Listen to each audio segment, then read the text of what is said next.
Voilà, alors, l'enregistrement a commencé.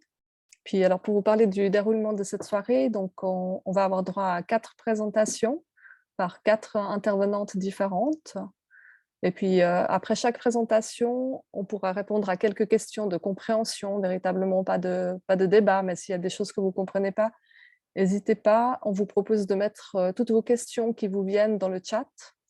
Comme ça, on peut les trier et puis, on prend les questions de compréhension juste après chaque présentation et puis on garde les questions de débat pour la fin. Comme ça, on pourra véritablement discuter avec toutes les intervenantes, et puis, sinon, bah, voilà, je voulais vous présenter aussi, ma co-animatrice. Donc c'est Anja Ajdukovic. Donc elle va animer le débat de la soirée. Elle travaille actuellement à l'Office fédéral de l'environnement dans la section sol, sites contaminés et biotechnologie. Elle est diplômée d'un bachelor en relations internationales et avec un master en sciences de l'environnement de l'Université de Genève. Active en tant que spécialiste en environnement et plus précisément sur les impacts du changement climatique, elle a aussi travaillé sur plusieurs projets de recherche portant principalement sur les événements extrêmes comme les vagues de chaleur et les impacts sur la balance énergétique des lacs, ainsi que sur la quantification du méthane et du dioxyde de carbone dans les milieux aquatiques, notamment dans l'Arctique. C'est une région où elle a pu déjà séjourner 2 fois. Son intérêt se porte sur les questions transversales, les ponts entre la science et la politique, et la mise en œuvre des stratégies en lien avec le climat. Donc voilà, elle prendra le lead tout à l'heure lors du débat en fin de soirée. Et puis maintenant, je vais pouvoir vous présenter notre première intervenante. Il s'agit de Yvette Ramos. Elle est ingénieure de formation avec un master en sciences de l'ingénierie en électronique et télécom. Elle a ensuite fait un MBA et elle a plus de 25 ans d'expérience professionnelle en entreprise, tant dans le privé que dans le public, sur le plan local et international. Elle est maintenant gérante oups, elle est maintenant gérante d'une entreprise de conseil en propriété industrielle sur Genève depuis une dizaine d'années. Elle a été la première femme présidente de la section genevoise de Swiss Engineering et fondatrice de Womanway, une ONG internationale et une plateforme de projets innovants en environnement et high-tech. Elle œuvre au quotidien pour un monde plus égalitaire et éco-responsable à travers cette ONG. Ce soir, elle va nous introduire dans le monde des COP, en français les conférences des parties. Voilà, Yvette, je te laisse la main. Alors voilà, est-ce que vous voyez bien mon écran? Parce que je ne sais pas, j'ai Mhm. un petit souci, mais est-ce que ça va? Vous voyez la Oui, présentation? Bien. oui, oui, on voit bien. Voilà, donc merci beaucoup de nous avoir invités, d'avoir organisé avec un grand professionnalisme cette conférence ce soir. Je crois que vous avez tout dit sur mon parcours, donc on ne va pas y passer plus de temps. Effectivement, pour resituer peut-être, je vais parler un petit peu de l'historique des COP rapidement. Ça a démarré au sommet de la Terre en 92, même si ce n'était pas la première COP. En tout cas, c'est là qu'on a décidé, lors du sommet de la Terre à Rio de Janeiro en 92, de démarrer cette question du développement durable. Ça a démarré aussi avec le rapport Brundtland, qui a en quelque sorte défini ce qu'était le développement durable et en quoi est-ce que voilà, c'était important, au-delà de la question purement économique, de considérer les ressources venant de la Terre comme étant des ressources dont on a absolument besoin. Voilà, et juste peut-être une petite lumière sur Swiss Engineering et Women VAI. Donc, Swiss Engineering, c'est une association qui s'appelait avant l'UTS en Suisse, qui regroupe à peu près 13 à 15 000 adhérents, enfin membres individuels. En gros, quand vous sortez d'une école d'ingénieur, vous pouvez effectivement adhérer à Swiss Engineering. Et moi, je préside le chapitre Genève, la section de Genève depuis 2011. Et voilà, on a à peu près 26 sous-régions, 26 cantons qui a chacun son chapitre de Swiss Engineering, qui est une association qui existe depuis plus de 100 ans en fait, et qui permet à tous les ingénieurs et les architectes en Suisse de se retrouver en réseautage. Mais voilà, effectivement, il y a très peu de femmes. Il y a à peu près 10 à 15% de femmes. Et d'où l'importance, je le précise, de votre réseau, les FFU, et de tous les réseaux de femmes qui peuvent effectivement se créer. Justement, au niveau international, on a créé Womenville il y a déjà 4 ans, qui se veut être une plateforme d'expertise, un peu comme vous finalement FFU, et qui allie en fait la question de l'ingénierie informatique, enfin tout ce qui tourne autour des nouvelles technologies, y compris l'intelligence artificielle. Le AI de Womenville, c'est bien intelligence artificielle. Et donc, toutes les solutions technologiques au profit de l'agenda 2030 dans tous les aspects des ODD, des objectifs de développement durable. Voilà, c'est vraiment la vocation de Womenville, et on cible plus particulièrement les pays en développement. Et j'ai mis ici le logo aussi de CSW66 parce que c'est ONU Femmes, donc qui est l'agence, on va dire, de l'ONU qui traite des questions de la femme, du statut de la femme. Hein, c'est le Commission on Status of Women, donc c'est la 66e année que ça se réunit, donc c'est tous les ans à New York. Alors bon, cette année c'est encore en mode online, mais c'est exactement en ce moment même, et il se trouve que justement cette année le thème c'est Climate Change, Environment, Disaster Risk Reduction. Donc, nous avons d'ailleurs un side event aussi le 24, je crois, 24 mars.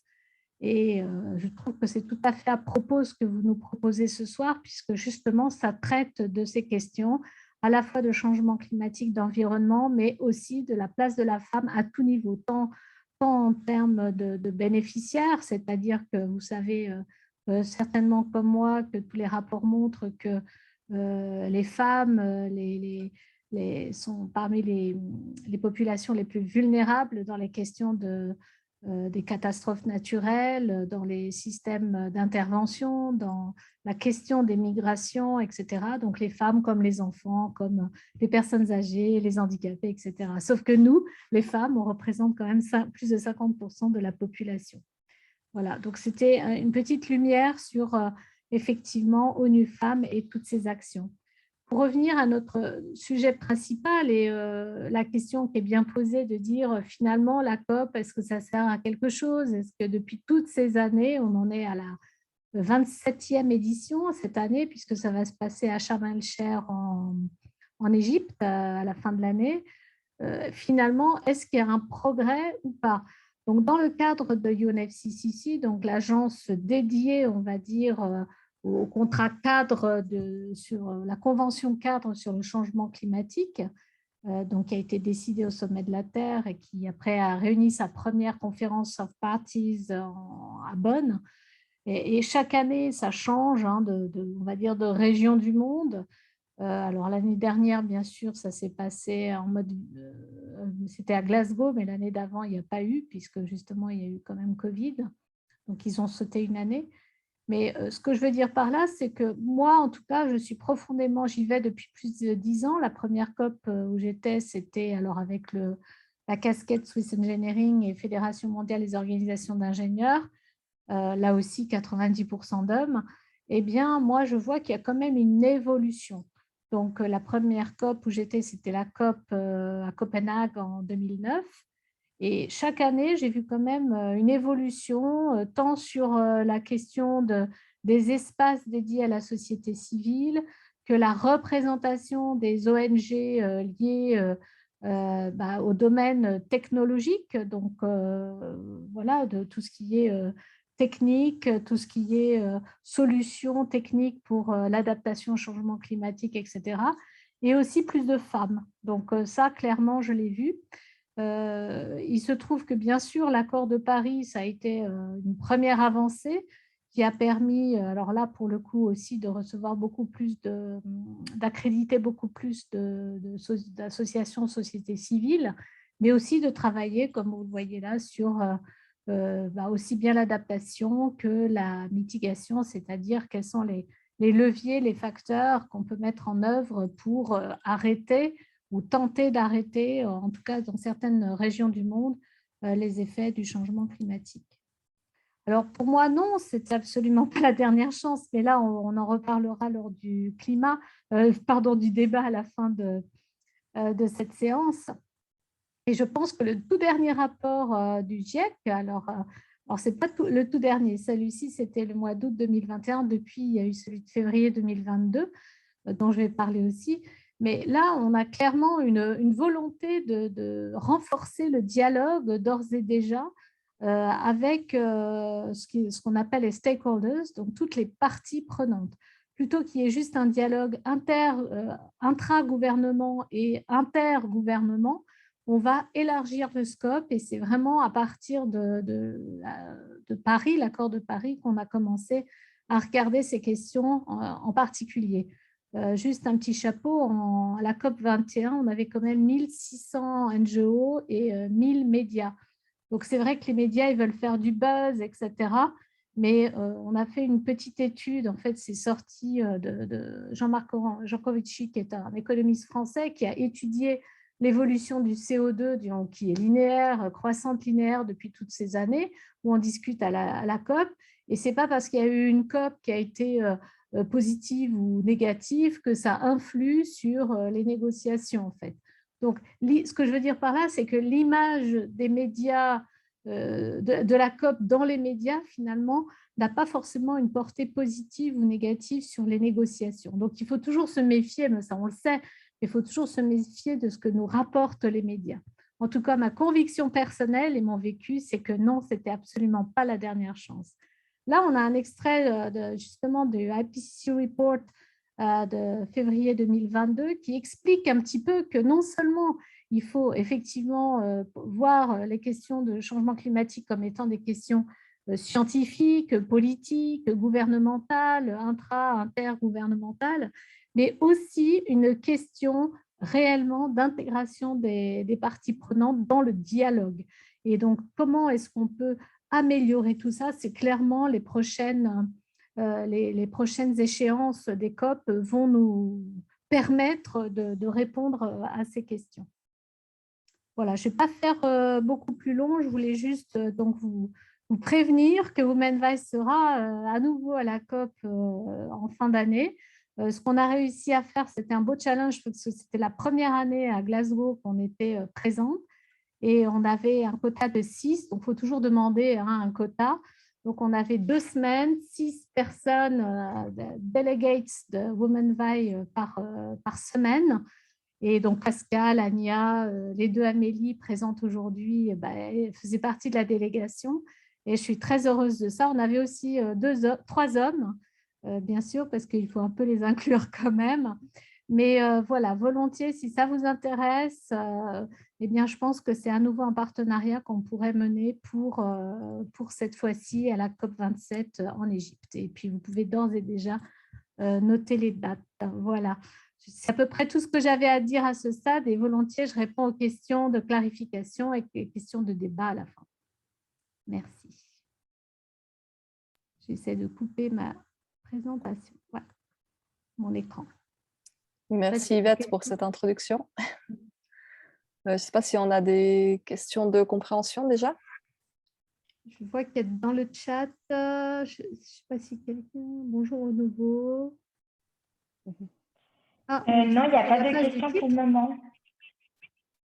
Ah voilà, alors il y a une question de Léa Weber qui aimerait savoir, elle n'a pas compris la relation entre journalisme et COP et l'image positive et négative. Je vais y revenir. Je voulais juste savoir, est-ce que vous avez bien vu tous mes slides du coup? Non, c'est resté sur la page de titre en fait. Désolée. J'ai essayé de t'écrire, mais je crois que tu n'as pas vu. Non, j'étais en train de... Alors, si vous permettez, je vais... Alors, bon, du coup... Alors, la relation, il fallait me dire, il fallait m'interrompre parce que j'avais quand même une belle présentation que j'avais tout préparée. Je ne sais pas où est-ce que c'est. Alors... Ah là là. Alors, la relation, oui. Alors, ce n'est pas entre journalisme et COP positive-négative, c'est l'impact des médias sur le public lorsqu'on parle des COP. Donc, il se trouve que, bon, moi, j'ai mené une petite étude. Si vous regardez Failures, COP, sur toute cette durée, last decade, un truc comme ça, vous verrez qu'il y a des millions de messages qui apparaissent j'essaie d'ouvrir à nouveau ma présentation, je vais vous la dérouler. Est-ce que vous la voyez là? Vous voyez la première page ou pas? Oui, là, on voit la première page. Et puis, Oui, on voit là, les vous voyez slides la à côté. deuxième ou pas? Oui, là, c'est bon.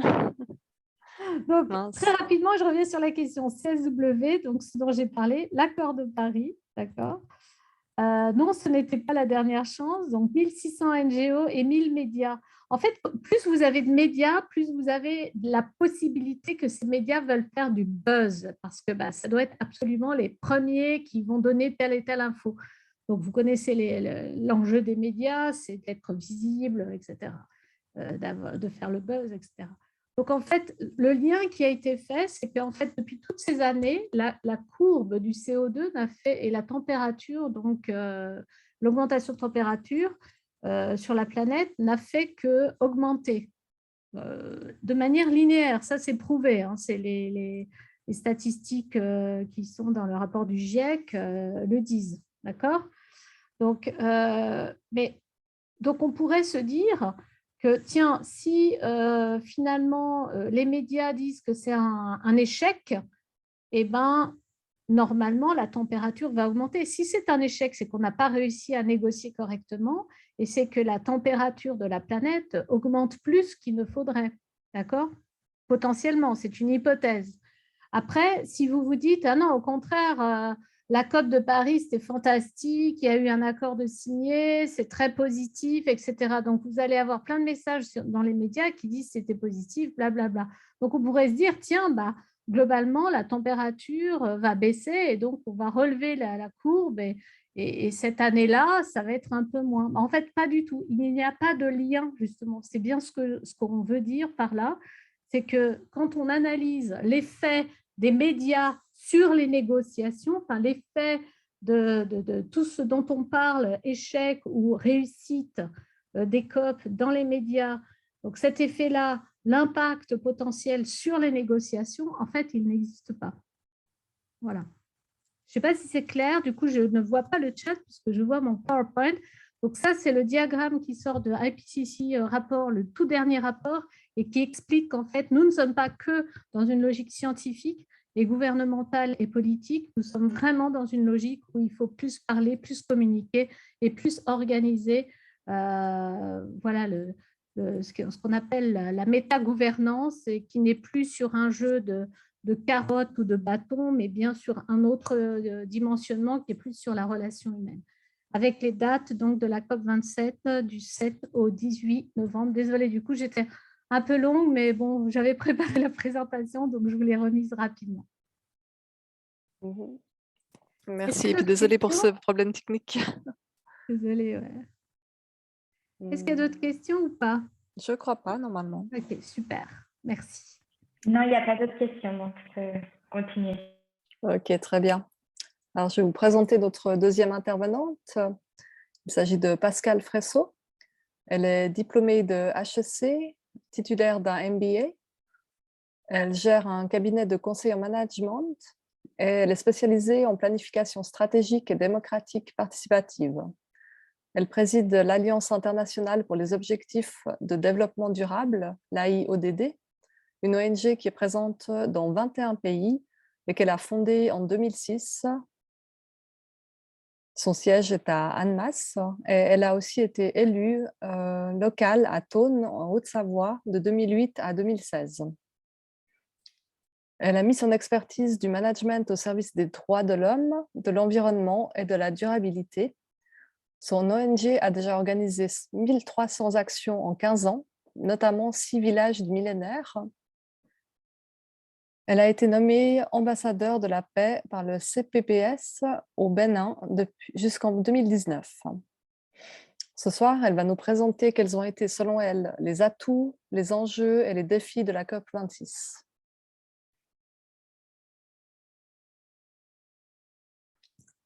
Voilà, Pascal, je te laisse la parole. Faut que voilà. Très bien. Je parlais, mais le micro n'était pas activé. En tout cas, merci beaucoup, Caroline, et merci à tous les organisateurs. C'est un très grand plaisir d'être avec vous ce soir. Et c'était encore un plus grand plaisir d'être avec vous dans le cadre en tout cas, avec certaines d'entre vous, dans le cadre de la COP26 à Glasgow. Il y a vraiment eu des temps forts, particulièrement intenses. Alors effectivement, ce qui nous a un peu demandé dans cet exercice, c'est pas uniquement de faire un retour technique sur ce qui a été dit ou pas dit, mais c'est aussi faire part de notre ressenti. Donc voilà, je ferai un peu un mix entre des éléments, on va dire, objectifs et subjectifs, aussi la manière dont j'ai pu les ressentir. Donc voilà, bravo en tout cas pour le choix du thème. Alors du coup, peut-être que j'aurai un avis un peu plus controversé, j'ai envie de dire. J'ai envie de reprendre dans un premier temps les termes du rapport du comité 21 qui dit un président qui retient ses larmes en présentant le texte final de conclusion d'une COP des parties, c'est inédit.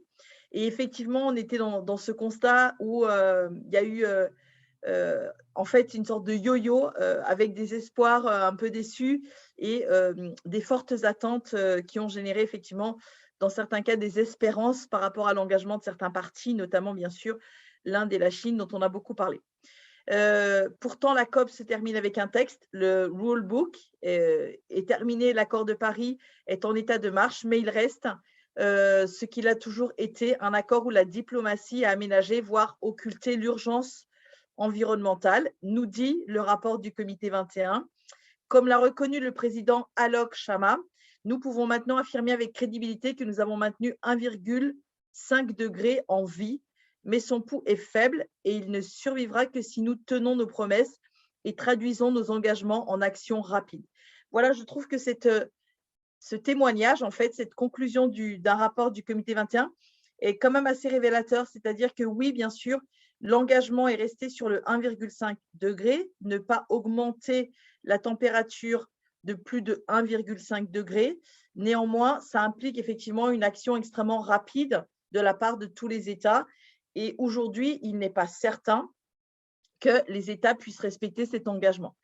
Quand on le voit simplement dans le cadre de la campagne présidentielle, les ONG s'indignent du fait que les questions de climat soient extrêmement peu traitées. Une étude du Monde montre que 94% des citoyens voudraient que le climat soit considéré comme une priorité. Il y a une étude qui a été faite sur une des semaines et qui montre que la question climatique a été traité à hauteur de 2% du temps sur, certes, une période donnée. Mais voilà, je pense qu'il y a encore une discordance vraiment importante. Il y a qu'est-ce qui se passe à la COP et qu'est-ce qui se passe quand on revient dans nos pays. Et là, c'est ce dont parlait Yvette Ramos tout à l'heure. Effectivement, c'est en rapport avec la courbe dont elle parlait. Effectivement, les COP se succèdent, mais par contre, aujourd'hui, on n'est pas encore dans une forme d'inversement des tendances. J'aurais envie de dire, mais plus que jamais, il faut, oui, bien sûr, que les COP se maintiennent, parce que s'il n'y avait pas de COP, ce serait, j'imagine, encore pire. Voilà, maintenant, on parle effectivement d'une augmentation potentielle de 1,9, voire 2,4 degrés. Les atouts, c'est effectivement cette confiance, je trouve, renforcée de la part des Nations Unies vis-à-vis de la société civile. J'ai aussi envie de dire que, à mon avis, les Nations Unies se rendent compte qu'avec les États, ils ne vont pas y arriver. Et c'est pour eux une tactique aussi, l'implication de la société civile fait qu'on renforce la pression sur les gouvernements. Et je pense qu'ils ont besoin de cette société civile pour rappeler les gouvernements à leurs responsabilités. Il y a pu avoir certaines résolutions qui sont plus qu'encourageantes, notamment l'engagement, notamment au niveau d'objectifs précis dans le domaine du méthane, une restriction dans l'utilisation des énergies fossiles, la volonté d'utiliser davantage les hydrocarbures, etc. Donc, peut-être que oui, bien sûr, dans certains domaines, il y a eu des grandes améliorations. Il y a aussi cette notion de Fit for 55, donc il faut absolument qu'on puisse réduire de 55% les émissions de gaz à effet de serre d'ici à 2030, hein, dans cette perspective aussi d'avoir du net carbone d'ici à 2050. Donc, de nouveaux termes, de nouveaux objectifs, de nouvelles dynamiques qui se mettent en place, des moyens financiers probablement renforcés dans certains domaines, mais pas forcément pour tous, et avec effectivement cet environnement qui est extrêmement stimulant quand on est à la COP et qui donne vraiment de l'espoir. Et ça, je trouve que c'est quelque chose de formidable. On est dans un environnement bouillonnant. Il se passe vraiment, on voit qu'il se passe beaucoup de choses. Il y a plein d'acteurs de tous les pays du monde qui sont là. Et ça, c'est quelque chose, c'est quand même une expérience assez unique, il faut le dire. Les médias permettent aussi de renforcer la pression sur les gouvernements, mais aussi de mettre la question environnementale au cœur de l'actualité. Et puis, bien sûr, la valorisation de tous ces acteurs impliqués et la question de l'égalité qui rentre aussi de plus en plus dans les débats, dans les salles de discussion et de négociation. Voilà, donc c'était aussi très réjouissant de voir que Women Way était, avec sa délégation, aussi partie prenante de certaines discussions qui avaient un rôle en fait d'échange particulièrement stratégique. Et on ne remerciera jamais assez Yvette Ramos pour nous avoir associés à ce projet et à cette COP dont on garde bien sûr des souvenirs mémorables pour longtemps. Les enjeux majeurs, j'ai envie de dire qu'effectivement, c'est ce dont j'ai parlé peut-être déjà dans mon message introductif. Pour moi, la question de l'énergie, elle est traitée de manière monothématique, j'ai envie de dire. On est trop dans des approches en silo. On parle d'énergie d'une manière générale et pas forcément d'approche globale et transversale. Et quand on fait la promotion des objectifs de développement durable, les 17 ODD, c'est impossible de ne prendre en compte qu'une thématique, mais bien sûr, on va s'intéresser aussi aux impacts sociaux et économiques. Donc, quand on entend, par exemple, des discours sur le nucléaire ou autre, voilà, à chaque fois, on est soit dans des dialogues monothématiques, soit parfois dans des voies sans issue. Il y a effectivement donc cette notion d'opportunité économique qui revient et qui revient un peu trop fortement. Voilà, j'ai eu aussi, de manière un peu opportune, j'ai pu participer à des échanges, donc à la fois à la grande séance plénière où il y a des chefs d'État, notamment l'Inde qui a fait des déclarations fulgurantes et également les États-Unis. Et effectivement, à la fin de son discours, Joe Biden a dit « Thanks to the private sector », merci au secteur privé. Des échanges avec John Kerry et le président de Roumanie, tout a été tourné sur oui, il faut qu'on puisse renforcer la filière économique. Donc, en gros, bien sûr qu'eux voient une opportunité économique à cela et ils ne voient pas suffisamment un nouveau projet de société, alors que beaucoup d'entre nous sommes vraiment dans cette perspective de se dire il faut vraiment qu'il y ait un virage qui soit opéré ensemble, de manière collaborative et que ce soit une sorte de nouveau paradigme en fait qui s'inscrivent et pas uniquement des business opportunities dans le domaine de l'énergie. Voilà, en tout cas, je ne veux pas être trop longue, je pense que j'ai peut-être déjà un peu empiété sur mon temps, mais en gros, voilà ce qui est un peu dommage. Et quand les États prennent des engagements, on se demande aussi de la faisabilité de ces engagements. C'est-à-dire que oui, on va avoir de l'électrique d'ici à 2040. Même quand on a des engagements forts, on se dit mais comment est-ce possible? Les terres rares, les matériaux ne seront pas en quantité suffisante pour satisfaire tout le monde. Et on sait déjà que certaines populations sont fortement impactées par la rareté de certaines ressources, y compris l'eau, par exemple.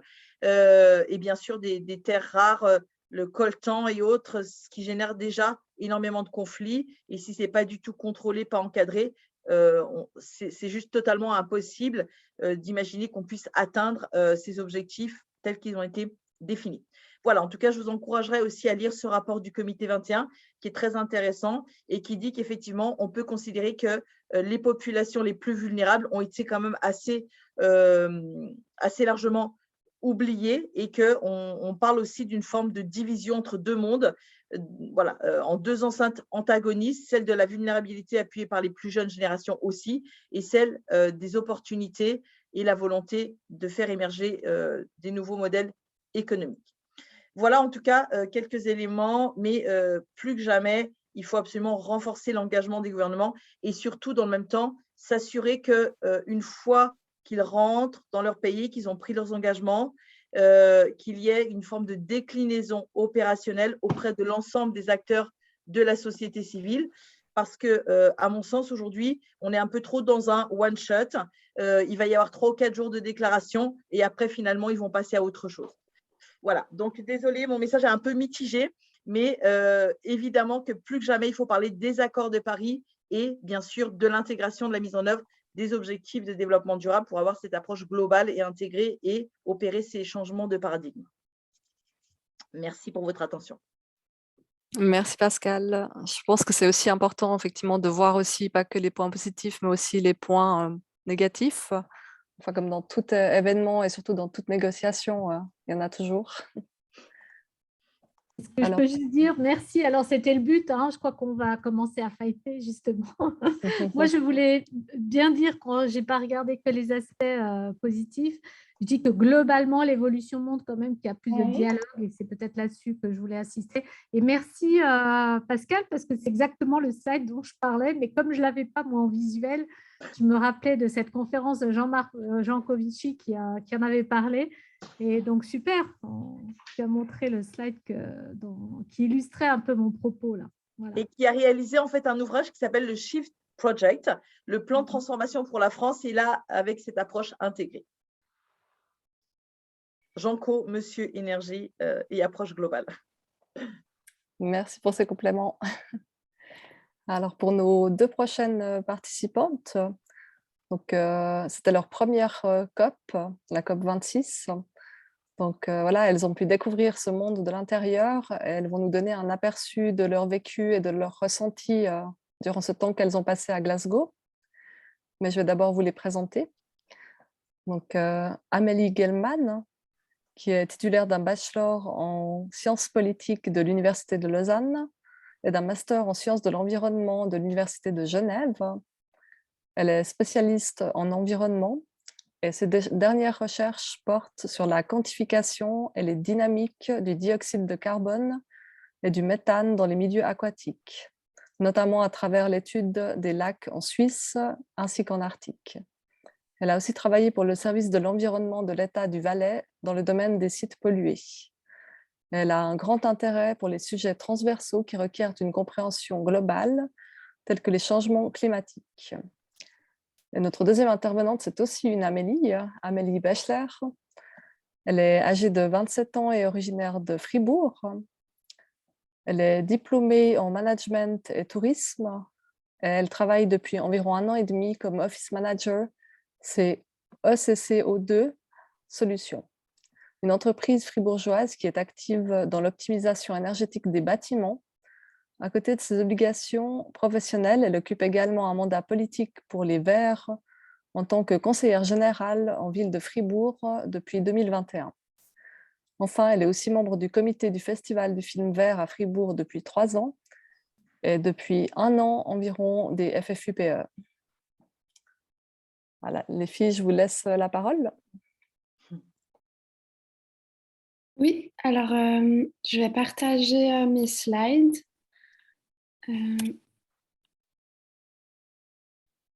Alors, juste un petit instant.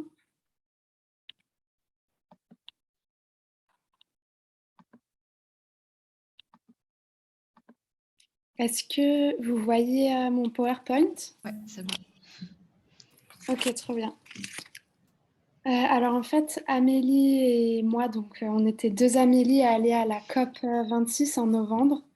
On a été à la première semaine de la COP et en fait, on a été accrédité par Womenville, qui est partenaire du réseau de femmes en environnement et qui est présidé, donc Womenville est présidé par Yvette Ramos, qui vous a fait la toute première présentation. Alors, on va vous expliquer comment ça s'est passé pour nous, la COP, et nos ressentis. Alors déjà, il faut savoir qu'on logeait dans un Airbnb qui n'était pas immédiatement à Glasgow, mais qui était dans un village à 20 minutes en train. Donc le matin, on se réveillait et on prenait le train. Et une des premières choses à faire, vu que c'était en plein temps de Covid, c'était le test Covid qu'on faisait dans le train. Et on devait rentrer nos résultats sur une page Internet. Donc ça, c'était la une des premières choses à faire dans la journée. Ensuite, quand on arrivait sur le site, il y avait énormément de queues, surtout entre 8 et 10 heures, c'était l'heure de pointe. Et avec le Covid, il y avait plusieurs étapes avant d'entrer dans la conférence. Donc, il fallait déjà qu'on valide notre QR code Covid et ensuite qu'on passe la sécurité et qu'on montre nos badges. Donc là, c'est un exemple, c'est une photo qu'on a prise de la sécurité. Ça ressemble un petit peu à un aéroport où il y a plein de fils partout et on doit vider nos poches, etc. Et on arrive enfin à l'intérieur de la Blue Zone, puisqu'il y a plusieurs zones. Il y a la Green Zone et Blue Zone. C'est Amélie qui vous expliquera juste après. Il faut savoir que ça prenait à peu près 3 heures les 2 premiers jours pour rentrer dans la conférence de porte à porte. Donc, quitte à notre Airbnb. Et le temps qu'on arrive dans la Blue Zone, ça pouvait prendre 3 heures. Donc, c'était extrêmement long les premiers jours. Donc là, on est dans le couloir de la Blue Zone. Donc, c'est un grand, grand, grand couloir. Et sur les côtés, il y a plein de salles de conférences, les plenary rooms, des événements, etc.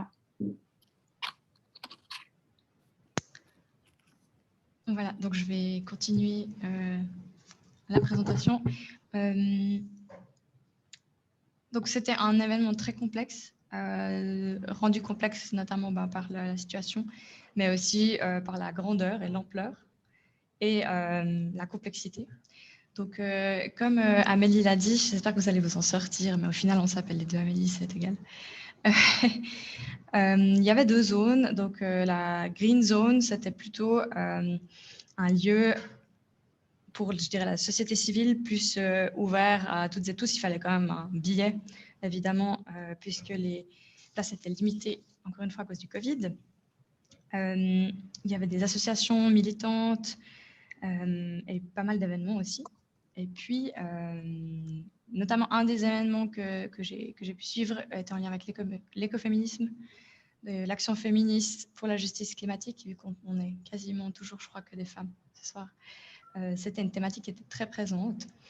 Et on faisait un petit peu les allers-retours entre les 2 zones, qui n'étaient pas localisées au même endroit. Donc là, c'était aussi un peu la croix et la bannière pour s'y rendre. Il y avait énormément de sécurité partout, pas simplement à cause du Covid, mais aussi parce que les 2 premiers jours durant lesquels on était là-bas et durant lesquels on a essayé de ne pas se perdre, c'était lors du World Leader Summit. Donc, il y avait énormément de sécurité mise en place. Inutile d'expliquer pourquoi. Et puis la deuxième zone, la plus... Non, c'est pas la plus importante, mais la plus, disons... je ne sais pas, je n'ai pas d'adjectif pour définir ça, mais elle était un petit peu plus difficile d'accès. Donc, on avait en tant qu'observeur avec notre statut accès à cette zone, surtout à partir du 3e jour, parce que les premiers jours, c'était assez restreint,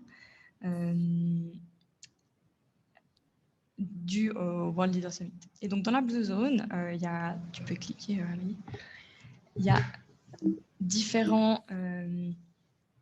il faut vite que j'allume la lumière, je m'excuse, parce que voilà. Tu peux compléter quelque chose pendant ce temps, Amélie, je suis désolée. Pas de souci. Du coup, c'était hyper compliqué en fait les premiers jours de s'y retrouver parce que comme c'est très très grand, donc là vous avez par exemple ça c'est juste le plan de la Blue Zone. Donc il y a plein de salles d'événements et de conférences en même temps. Par exemple, il y a la zone des pavillons.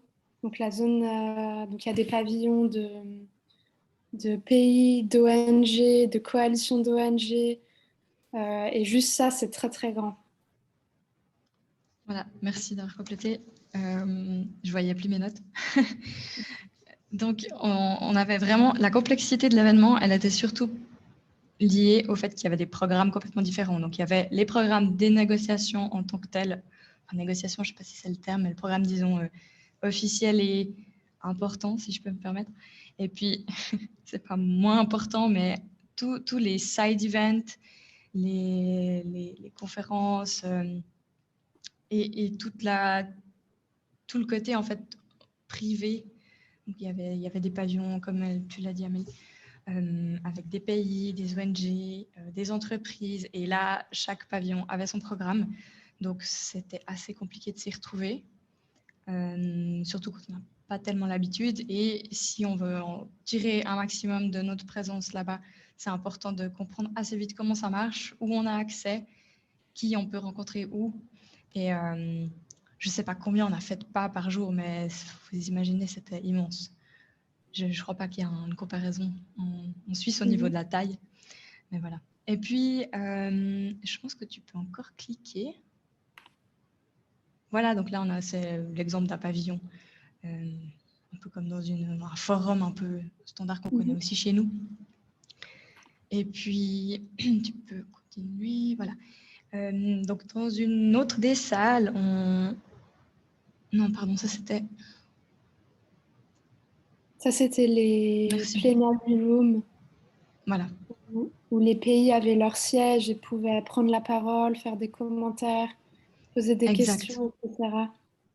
Et là, en l'occurrence, c'était l'Inde qui posait une question sur les incertitudes liées aux résultats du dernier rapport de l'IPCC.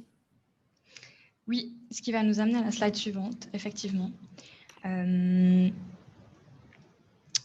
Donc, on a aussi dans une de ces salles, non, celle d'avant, ouais. La présentation Donc, il y a une vidéo qui a été transmise. En fait, il présentait petit à petit le nouveau rapport de l'IPCC, donc du GIEC. Et puis, cette vidéo, je tenais à la partager ce soir parce que c'était le dernier jour, personnellement, juste avant que je rentre. Et moi, j'ai eu les larmes aux yeux parce que j'étais dans cette salle avec tous ces gens qui étaient présents en train d'essayer de négocier, de faire bouger les choses. Et puis, je me suis sentie assez impuissante. J'avais déjà pas mal de, comment dire ça, pas des doutes, mais des questionnements de l'intérêt de la COP, pour qu'on s'y rend. Je finirai sur une note plus positive. Mais là, c'est vraiment le moment où ça m'a ramené à la réalité. Et je ne sais pas si c'est générationnel, peut-être pas. Mais voilà, on va vous partager un petit moment de cette vidéo, en espérant que ça marche avec le son. Est-ce que vous voyez mon écran là? C'est tout bon, Amélie? Non, on voit que le PowerPoint en fait. Alors, je vais reprendre le partage. Je vais te mettre en pause. Je pense que tu quittes le partage et remets. Je pense que ça marchera mieux. Ok, alors je mets en pause. Désolée pour la technique. Ah, zut.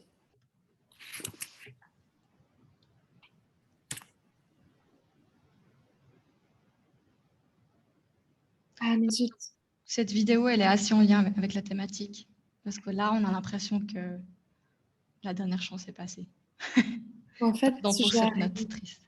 Tu arrives ou pas? Sinon, j'essaye. Attends, je vais arrêter et je vais reprendre. Ouais. Alors. J'espère que ça marche. Sinon, on vous mettra le lien dans le chat. Puis vous pourrez la regarder et pleurer tout seul. Là, c'est bon, je pense. Oui, il faut juste que tu mettes à la minute 13:48. C'est 13:52. Ah oui, ça va bien? Excuse-moi. Oui, ça ira aussi. Okay, alors je lance la vidéo. Science have provided us with the clearest picture yet of how the Earth's climate functions and how human activities affect it. It is now an undisputable fact that human influence has warmed the atmosphere, ocean, frozen parts of our planet, and land. The scales and rates of recent changes are unprecedented over thousands of years. Changes in the climate can be seen and felt everywhere in the world.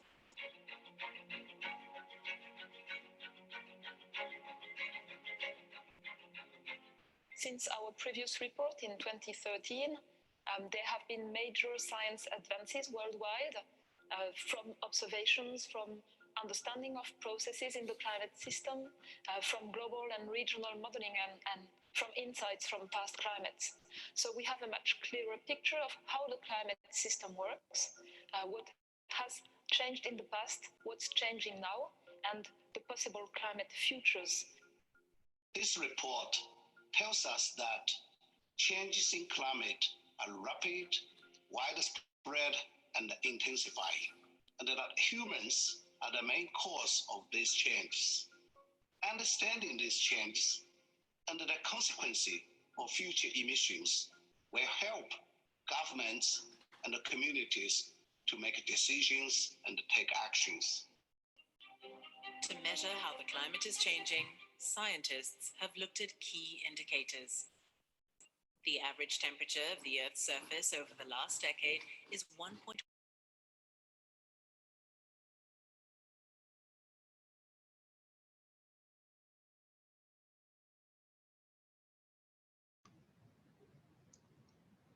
On n'entend plus le son. Trap heat in our Ah, c'est atmosphere bon. continue to increase rapidly. Current carbon dioxide levels are now the highest in at least 2 million years.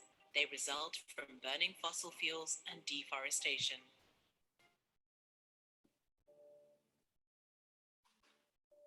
Scientists have observed a global retreat of glaciers that is unprecedented in at least the last few thousand years.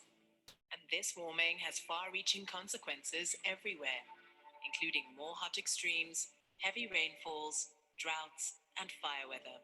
The ocean is undergoing multiple changes, including warming, more marine heat waves, rapid Arctic sea ice retreat, acidification, and loss of oxygen. And the sea level is rising at an increasing rate. Sea level rise will affect coastal communities, coastal cities, and low-lying islands. In particular, these areas will experience more frequent coastal flooding events in the future. Sea level rise is very slow to adapt to any reductions in emissions. So sea level rise we experience this century will effectively be irreversible for many centuries to come. This report was the first IPCC report to assess low likelihood, high impact outcomes.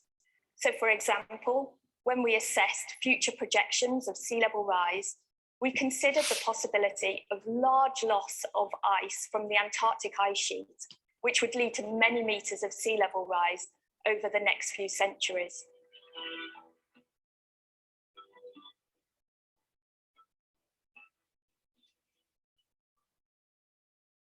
One of the main advances of this report is that we are now able to connect human emissions with climate and weather extreme events across the globe. In particular, the new science of event attribution is able to identify the role of climate change, altering the probability and the magnitude of some extreme events. For instance, we now understand that every heat wave occurring today is more likely and more intense due to climate change. And that is something that we didn't know before, and this report brings it very, very clearly. Almost a third of the report is dedicated to regional climate changes and provides new regional information that can inform decision-making at every level. Compared to the previous assessment reports of the IPCC, this report has a much more granular regional scale assessment of how climate change will affect various parts of the world. So how we did this here was by employing drivers of impacts that are of climatic origin. Some examples are mean temperature, extreme precipitation, droughts, tropical cyclones, coastal flooding, like that. So what our assessment shows is that almost every inhabited region in the world is already affected by climate change, and that with every additional fraction of warming, that more and more regions will start feeling the effects of climate change in multiple ways. One of the main messages coming from this report relates to changes in climatic impact drivers, which include extreme events at the regional level. And the results from this report shows that the increases in global warming levels from 1.5 degrees to 2 degrees Celsius or more, we will experience more frequent droughts and more intense and heavy precipitation events. And these events are...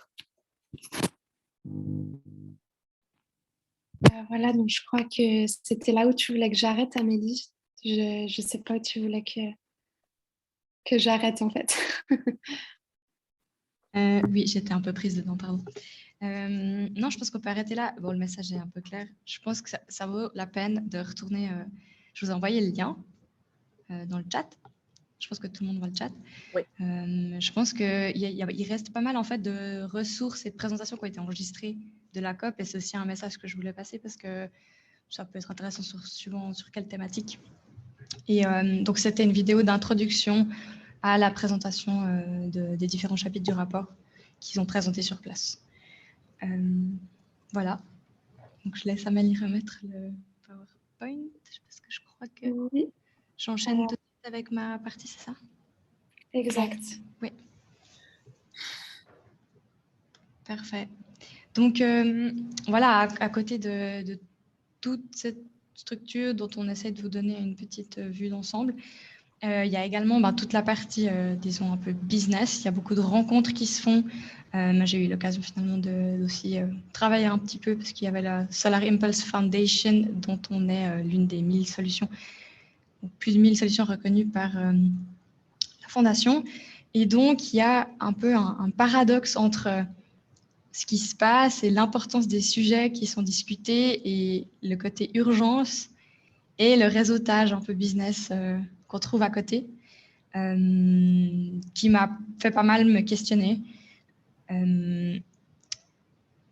me demander est-ce que la COP, en fait, c'est que du réseautage, du networking, juste pour se donner bonne conscience, et c'est un peu l'impression qu'on peut en avoir. Je pense pas qu'il faut réduire ce genre de rencontres et d'événements et de présentations à du simple greenwashing. C'est souvent les critiques qui ont été faites. Et oui, parfois, il y a une grande part de business qui joue là-dedans, mais qui en fait partie. Et effectivement, c'est questionnable, clairement. Et je pense que, en fait, évidemment, de manière générale, la prise de conscience, elle est là, mais elle est insuffisante, autant du point de vue des entreprises que du point de vue de la société en général. Que les jolies présentations et les jolis engagements, ils ne suffisent pas. Mais rien remplace les rencontres en présentiel. J'avais pas mal de doutes sur le fait d'aller là-bas, même si c'était une très grande opportunité et chance de pouvoir participer à cet événement, vu que c'était une première pour nous deux. Et donc, je pense que rien, surtout après 2 ans de pandémie, il n'y a rien qui remplace des rencontres en vrai, même si on peut faire beaucoup avec, comme ce soir, avec la technologie des Zooms. Et même si j'avais personnellement des doutes, et même si j'en ai toujours, parce que voilà, il y a encore beaucoup à faire. Moi, mon ressenti personnel, c'est que je suis rentrée boostée dans mon engagement, dans ma motivation de faire changer les choses à un niveau plus local en Suisse ou professionnel, même si aussi parfois on peut se poser des questions. Et oui, ça valait la peine d'y aller. Et je remercie, je profite de l'occasion de remercier de ma part, en tout cas, Women by et les FFE pour cette expérience enrichissante et hyper intéressante qui nous a fait passer par plein d'émotions. Et du coup, je vais laisser l'autre Amélie vous faire part de son ressenti à elle.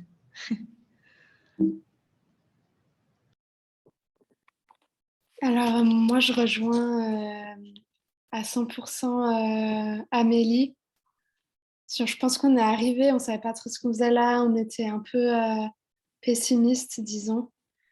Et finalement, au fur et à mesure, on a fait, enfin moi en tout cas, j'ai fait beaucoup de rencontres, autant intéressants sur le plan professionnel et personnel, des rencontres vraiment intéressantes, dont Liliane qui fait partie de Women by, qu'on voit sur la photo là.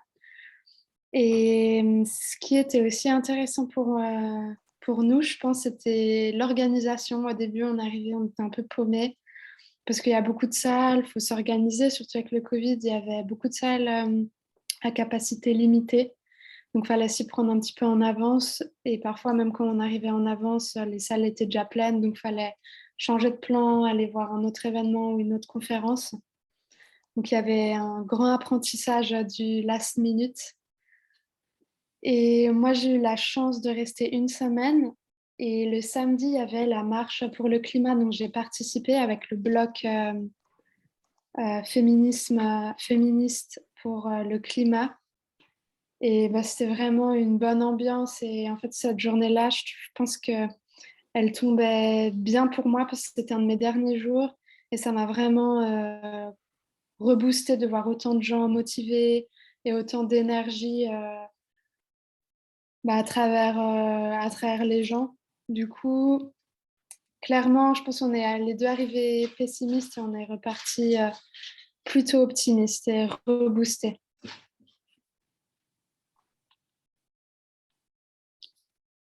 Voilà, donc merci beaucoup pour avoir suivi notre présentation. N'hésitez pas si vous avez des questions, soit dans le chat, soit directement, parce que je ne crois pas qu'il y ait d'autres présentations après ça.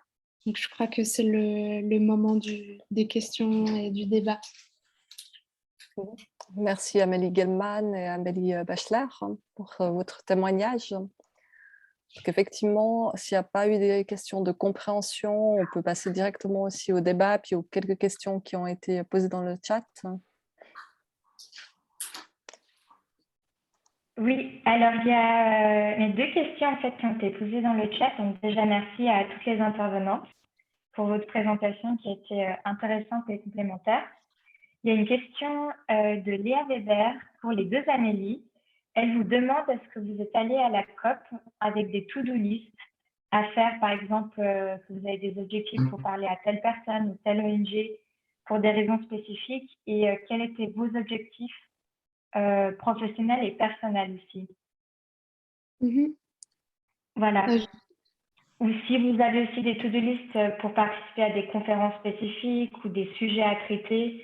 Voilà, donc personnel, ONG et puis aussi conférences, sujets. Je peux... Tu veux Comme commencer tu peux... Égal. Bon, alors je commence. Vas-y. Alors, comment dire? Je dirais d'abord non, pas vraiment des to-do list. Déjà, premièrement, parce qu'en fait, la plupart des programmes sortaient... donc, il fallait déjà comprendre comment ça marche, ce qui n'était pas le cas avant d'être sur place. On a plus dû s'occuper des restrictions Covid que du programme, parce qu'on travaille aussi en fait à côté quand même. Et puis, sur place, en fait, les programmes sortaient au jour le jour. Et ils n'étaient pas tous au même endroit. Donc, là, c'était plutôt du last minute, je dirais. Donc, pas vraiment de to-do, en tout cas pour ma part, mais tu me corrigeras, Amélie, par rapport au programme ou conférences à suivre. Après, ça s'est plus fait un peu sur le moment. La seule chose que je savais, c'était quand j'allais rencontrer les gens de la Solar Impulse, c'était du professionnel. J'avais quand même cet objectif de rencontre, du coup. Et si je devais retourner à une COP ou reparticiper, je pense que je souhaiterais participer au travail qui se fait en amont, parce qu'en fait, il y a tout un travail qui se fait en amont avec les coalitions d'ONG. Enfin, Yvette, tu pourras peut-être en parler davantage, mais plein de choses, en fait, aussi dont je n'avais pas du tout conscience personnellement et qui permet de plus avoir des objectifs très concrets aussi en allant sur place. Voilà. Aussi, on était sur place pendant une semaine et ça ferait la délégation suisse, elle est arrivée qu'après. Voilà, je ne sais pas si je réponds à la question. Je laisse Amélie compléter. Dire ce qu'elle pense. Je rejoins Amélie sur le fait qu'on est arrivé, on n'avait pas de to-do list. Et la première chose quand on est arrivé, c'était de comprendre comment tout fonctionnait. Donc, les pavillons, les programmes, où étaient les programmes, parce qu'il y a tellement de choses qui se passent en même temps que quand tu arrives, tu comprends rien. Et il faut chercher les programmes. Et en fait, dans le train, on essayait de regarder un peu toutes les conférences et les événements qui nous intéressaient et celles où on pouvait accéder, parce qu'avec notre accréditation d'observeur, on ne pouvait pas accéder, par exemple, à toutes les négociations. Donc ça, c'était aussi un point. Et alors Womenvai faisait partie de la coalition d'ONG qui travaillait sur le climat et le genre. Donc je dirais qu'au début, on a quand même essayé de suivre des événements et conférences qui étaient liés à ce thème-là et qui nous a d'ailleurs assez intéressés, puisqu'on a rencontré des gens qui étaient focal point, par exemple, genre, donc qui étaient délégués des pays, mais qui devaient s'occuper de la thématique du genre et du climat. Et ces personnes-là étaient aussi un peu perdues comme nous, donc c'était marrant. Un des premiers jours, on s'est retrouvés dans un workshop avec ces personnes et c'était très intéressant de partager avec elles. Moi, j'ai aussi pas mal suivi des conférences de sciences, donc plutôt tournées vers les sciences. Et donc, par exemple, je suis allée beaucoup au pavillon de la cryosphère, du méthane, j'ai suivi les événements de l'IPCC. Donc, et moi, à ce moment-là, j'étais aussi en recherche d'emploi, donc je me suis pas mal fait de contacts.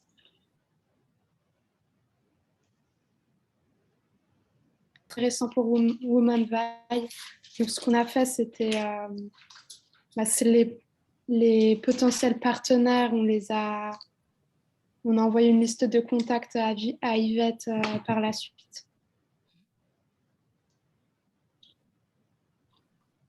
J'espère que ça répond à la question de Léa.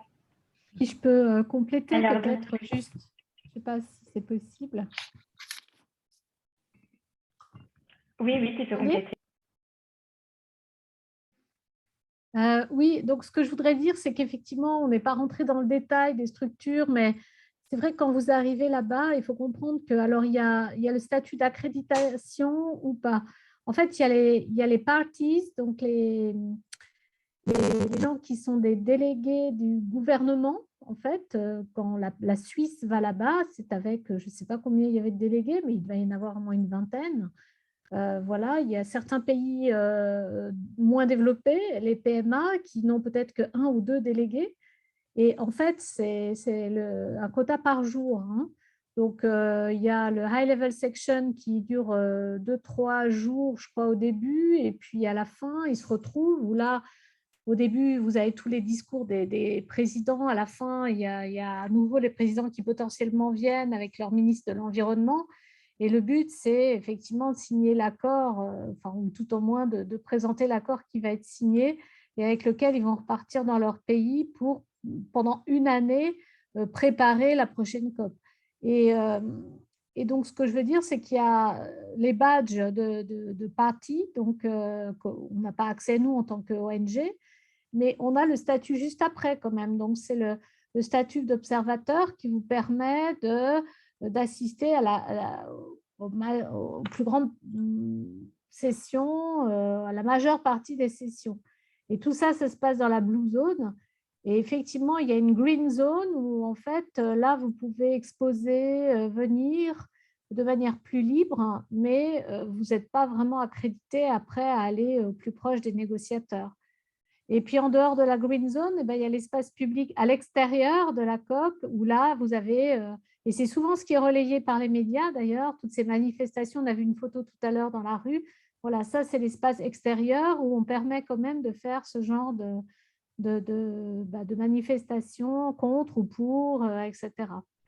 Et quand je reviens sur les 1500 ou 1800 ONG accréditées, chacune d'entre nous, on a entre 1 et peut-être 5-10 délégués, enfin le quota de 5-10 délégués donc par semaine.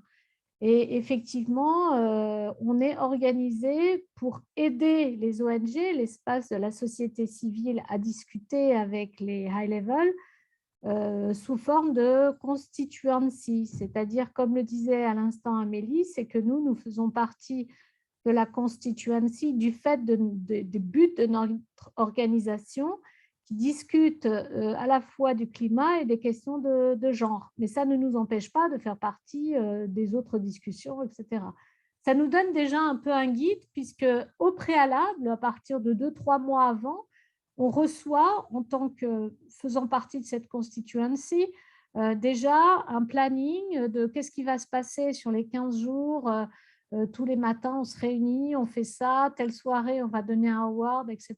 Donc, ça nous fait rencontrer des gens qui ont en principe les mêmes buts que nous quand on va dans cette COP.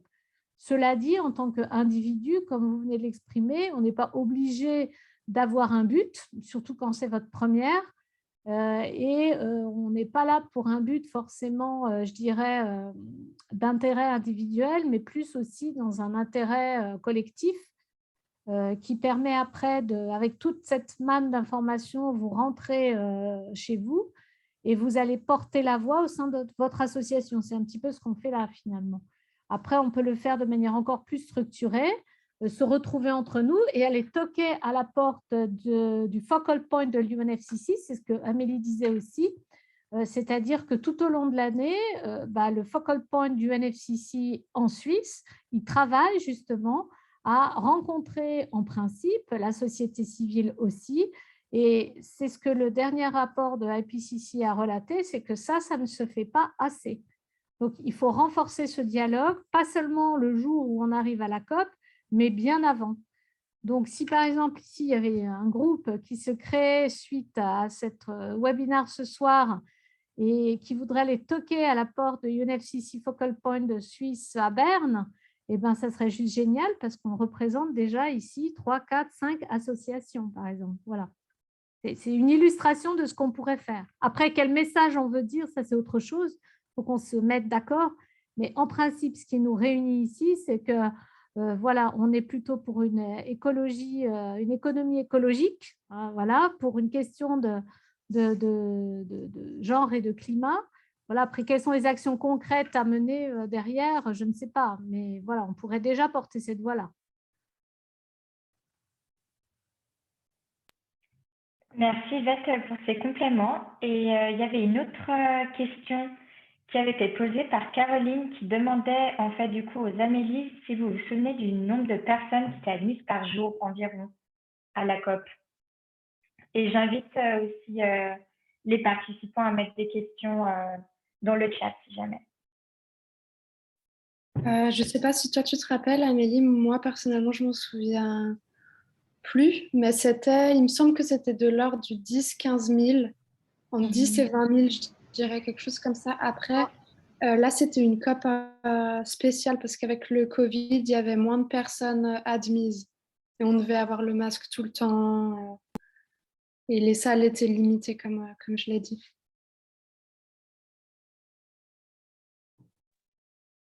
Mais le chiffre exact, je ne m'en souviens pas. C'est ça, c'est entre 15 et 20 000 délégués en général dans les COP, en tout cas depuis Copenhague.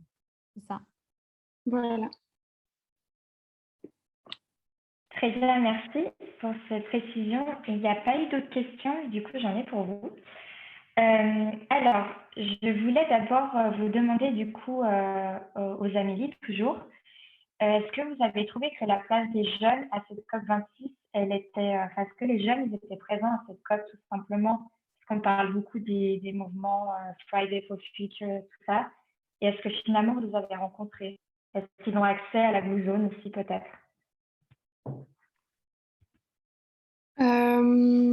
C'est une bonne question.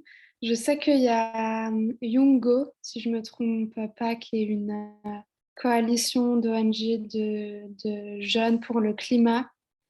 C'est une constituency, hein, c'est ce que je disais tout à l'heure, voilà, qui regroupe tout un tas d'associations de jeunes, justement. Voilà. Honnêtement, c'est une question assez difficile parce que oui, on a rencontré des gens qui étaient des jeunes, des vieux, on a rencontré un peu de tout. Mais je dirais qu'en général, la moyenne d'âge, c'est quand même... je dirais que c'est un peu plus âgé que nous quand même. Donc, il faut aussi savoir qu'avant la COP, là c'était à Glasgow, mais avant cette COP, il y a la COP des jeunes et ça se passait à Milan en fait.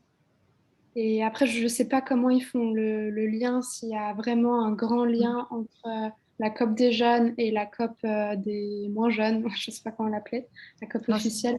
Si je peux compléter après. Vas-y. Parce qu'en faisant la file, justement, j'avais rencontré une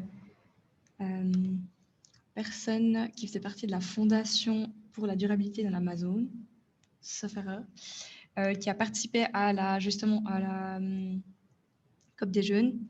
Et donc, elles étaient présentes quelques jours aussi à Glasgow pour justement porter, je ne sais plus exactement dans quel contexte, mais les revendications et les conclusions qui avaient été faites, sauf erreur, c'est peut-être que je mélange, mais j'espère pas. Donc, elles avaient accès aussi à la Blue Zone, mais elles avaient l'accès party, je crois, justement. Et puis sinon, dans la Green Zone, là, il y avait beaucoup plus de jeunes et vraiment beaucoup plus de militants pour le climat, du monde entier. Il y avait une association, j'ai recherché le nom justement parce que on a rencontré tellement de monde. La fresque du climat était très présente et là, c'est vraiment des plus jeunes que... Enfin, je me considère encore jeune, mais disons autour de la vingtaine plutôt que des 30 ans. Et j'arrive justement pas à me rappeler le nom de cet environnement. Je suis désolée, j'ai vite cherché, mais... Il y avait les ambassadeurs voilà. du climat. Ah oui, les jeunes ambassadeurs pour le climat, oui, merci, tu as raison. C'est vrai qu'on les a rencontrés. Moi, je trouve que c'était pas forcément fermé, je dirais pas. Il y avait quand même pas mal de... Plus à la Green Zone, mais quand même pas mal d'événements et de liens avec la société civile et des personnes plus jeunes, je trouve. Mais elles pourraient peut-être être renforcées, c'est vrai.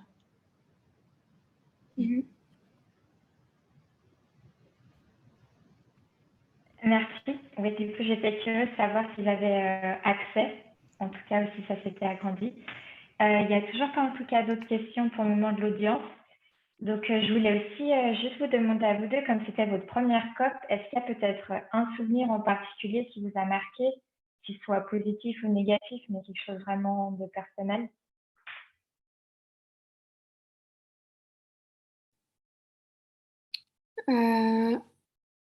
Un souvenir, c'est difficile.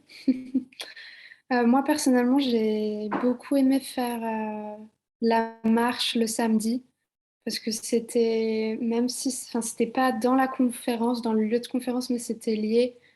Et j'ai rencontré pas mal de gens super motivés. Donc, comme je l'ai dit avant, moi, ça m'a reboosté vraiment.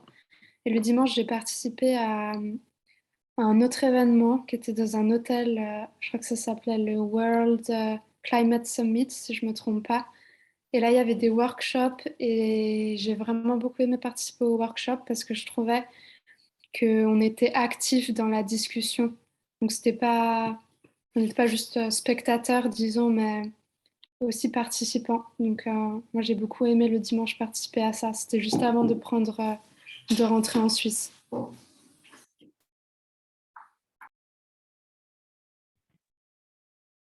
L'autre Amélie, tu as quelque chose à ajouter puisqu'il y a une Brigitte qui demande la parole. J'essayais de... Enfin, je voulais rajouter quelque chose à part ce que j'ai montré. Mais j'en ai parlé rapidement, mais la présentation sur... Enfin, l'événement sur les actions féministes pour la justice climatique m'avait pas mal marqué. Parce que bon, nous, alors c'est clair qu'on n'a pas l'égalité salariale, il y a plein de choses pour lesquelles on doit encore se battre en Suisse. Mais on n'est pas les premières touchées forcément, ou les plus touchées, si on compare à d'autres pays situés plus au sud notamment.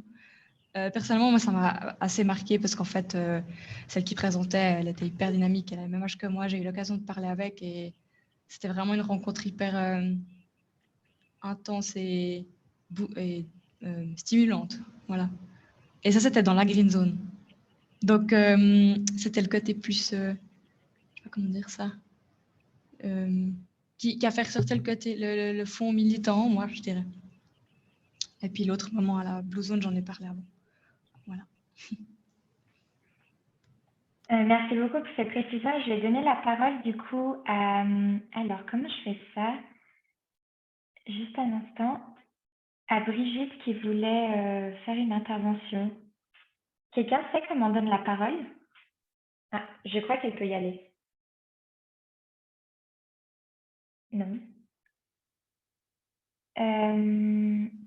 C'est bon, je l'ai annoncé. Est-ce que tu as...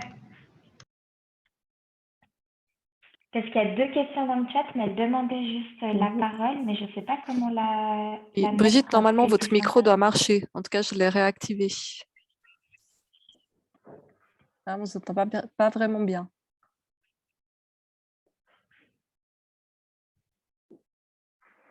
C'est bizarre. Si jamais, je crois qu'elle a mis sa On n'entend question pas. dans le chat. Sa question, c'était quel poids a un observeur dans les discussions? Ça, c'est Domiti.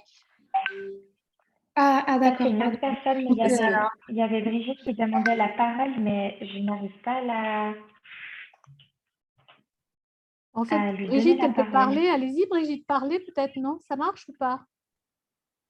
Non, on vous On entend n'entend pas, en pas, fait. non. C'est de votre côté le problème, je pense. Ouais, peut-être que votre micro ne fonctionne pas. Est-ce que vous arrivez à écrire dans le chat votre question?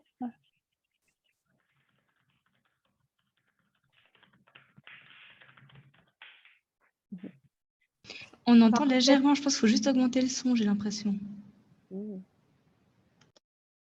On peut peut-être juste passer la parole à l'autre et puis après revenir vers Brigitte. Oui, bah, peut-être vous pouvez, le temps qu'on règle, il y a une personne qui demande quel poids un observeur dans les discussions. En tout cas, le poids lui-même, en fait, le but de la COP, c'est de négocier sur voilà, un accord. Et ce sont les délégués des parties, donc le focal point du pays, comme je disais, qui doit porter la voix et voter. Donc, après, il y a tout un tas de lobbies autour de nous. Enfin, moi, je suis arrivée un jour, je suis restée 3 jours. Et on suivait avec mes collègues un lobbyiste à l'évidence du Sénégal qui venait là pour défendre la question du pétrole. Donc, vous voyez, il y a tous les lobbies qui sont là. Hein, et donc, lui disait, ouais, il ne faut pas trop en faire sur la négociation, etc. Donc, vous allez tout trouver là-bas. Les jeunes, les moins jeunes, les femmes, les handicapés, les lobbies de la chimie, des hydrocarbures. Et donc, le travail se fait au dernier moment. Ils essaient d'influencer, mais c'est tout au long de l'année que la voix va être portée.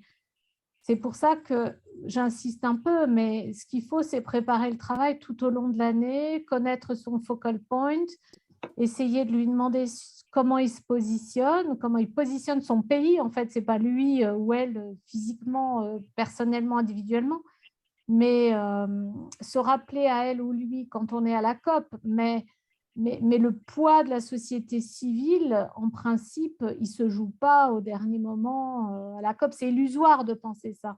C'est illusoire. Au contraire, moi, j'ai vécu, c'était à Madrid il y a 2 ans, des ONG qui étaient très, très virulentes et qui alors passaient très bien sur les médias, mais des ONG qui criaient un petit peu fort, elles se sont fait jeter. Même à un moment donné, toutes les ONG, tous ceux qui avaient le badge observateur, n'avaient plus accès pendant 3 heures à la COP. On nous demandait de sortir de l'enceinte de la Blue Zone parce qu'il y a une constituency, je ne sais plus, c'était les indigènes, je crois, qui sont constitués en constituency. C'est normal, hein, ils ont la voix, mais à un moment donné, quand on est trop virulent et qu'on ne vient pas là dans un esprit collaboratif et constructif, ça ne joue pas. Au contraire, ça déjoue pour nous. Je ne sais pas si je réponds bien à la question, ou si Pascal ou si les deux Amélie veulent apporter un autre éclairage. Mais en tout cas, moi, c'est ce que j'ai vécu. En fait, les ONG ont aussi un rôle parce qu'en fait, donc nous, on a été accrédités par une ONG, beaucoup de gens sont accrédités par des ONG et chaque ONG fait partie d'un constituency. Donc, comme Women Vi fait partie de la constituency c'était Women and Gender Constituency.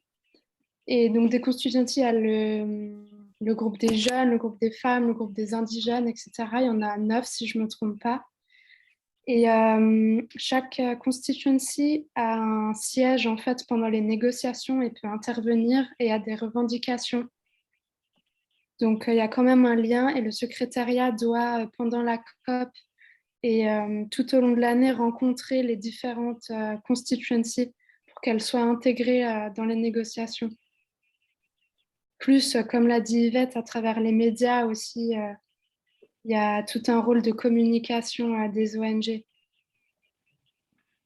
Voilà, mais c'est illusoire de penser qu'on va infléchir la décision au dernier moment, en fait. C'est Non, c'était non, le sens de mon propos, en fait. Et c'est ma perception personnelle, évidemment. Par contre, je rejoins Yvette sur ce point. Oui. Ce que j'ai envie de dire, c'est qu'effectivement, au niveau des ONG, c'est un travail en profondeur, de longue haleine. On est aussi dans un environnement où c'est un peu devenu maintenant une sorte de grand marché. C'est the place to be, en fait. Donc, c'est aussi le côté tendance, il faut y être, etc. Non, ça fait partie quand même, je pense, des réalités. Et si on n'y est pas, à la rigueur, ça peut être même un peu surprenant. Par contre, au niveau des présidents, au niveau des gouvernements, je pense qu'il y a pas mal de choses qui se jouent à la dernière minute. Parce qu'on a vraiment entendu le Premier ministre Boris Johnson s'exprimer plusieurs fois. Voilà, donc déjà, je pense qu'il y a tout un travail de communication préparatoire, les messages que lui va délivrer auprès des médias, de manière à pouvoir aussi infléchir la tendance et pouvoir influencer ses collègues. Donc, au niveau politique, il y a aussi pas mal de rapports de force qui sont là. Et c'est vrai qu'il y a peut-être aussi un peu une fierté. C'est-à-dire que si je m'appelle Boris Johnson et que j'ai souhaité en fait délivrer un message fort à tel ou tel pays, là, il y a quand même la volonté que ces pays-là s'engagent davantage. Sinon, ça veut dire que moi, je suis un peu faible par rapport à ces pays. Donc, voilà, c'est aussi des choses qu'on peut observer et lire un peu entre les lignes quand on entend les différents médias qui s'expriment sur ces questions. Ce que j'ai aussi peut-être envie de dire, c'est que j'ai vu aussi un écart entre quand on entend, par exemple, les responsables politiques qui vont s'exprimer à la tribune pour parler de leurs engagements, ils sont entre États. Il y a aussi quelques organismes prestigieux qui font partie de cette séance plénière. Et je pense qu'il y a peut-être aussi une forme d'auto-congratulation où ils ont l'impression de faire le bien, en fait. Vous voyez ce que je veux dire? Ils ont l'impression d'avoir des objectifs ambitieux. Je vais faire ma communication, je vais faire ma déclaration, je vais lancer mon initiative. Donc, on fait le buzz, en fait, sur quelque chose. Bon, le président de l'Inde, là, c'était le feu d'artifice parce que sa déclaration était absolument formidable. Elle a été relayée plein de fois, etc. Bon, même si l'échéance, elle est extrêmement loin, parce que lui, c'était même plus 2050, c'était carrément 2060. Donc, voilà, on peut se poser la question de la crédibilité, mais il n'empêche qu'on sent qu'il y a une forme de satisfaction entre chefs d'État qui se ressent. Et quand on va du côté des ONG, on a l'impression que c'est tout le contraire, en fait. Comme disait Amélie tout à l'heure, Amélie B, c'est, oui, il y a un côté où on désespère un peu, et on se dit mais ça avance pas assez vite, etc. Et ça, je me dis qu'ils ne le ressentent pas eux, en fait. Vous voyez?